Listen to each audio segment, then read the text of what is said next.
கர்நாடகாவில் டீசல் மீதான விற்பனை வரியை 18.44%இலிருந்து 21.17% உயர்த்தி மாநில அரசு பிறப்பித்த உத்தரவால் டீசல் விலை லிட்டருக்கு ₹2 அதிகரித்து லிட்டருக்கு ₹89.02 இருந்த டீசல் ₹91.02 உயர்ந்துள்ளது. இதுகுறித்து செய்தி வெளியிட்டுள்ள கர்நாடக அரசு 2021 நவம்பருக்கு முன்பு டீசலுக்கான விற்பனை வரி 24% இருந்தபோது டீசலின் விலை ₹92.03 இருந்தது.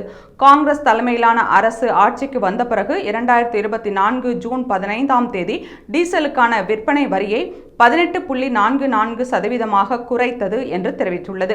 இந்நிலையில் டீசல் மீதான விற்பனை வரியை அதிகப்படுத்தியது குறித்து பேசியுள்ள கர்நாடகா எதிர்க்கட்சித் தலைவர் அசோகா, சித்தராமையா தலைமையிலான காங்கிரஸ் அரசு மக்கள் மீது அடுத்தடுத்து வரிகளை சுமத்தி ஏழை மற்றும் நடுத்தர மக்களின் ரத்தத்தை உறிஞ்சுகிறது.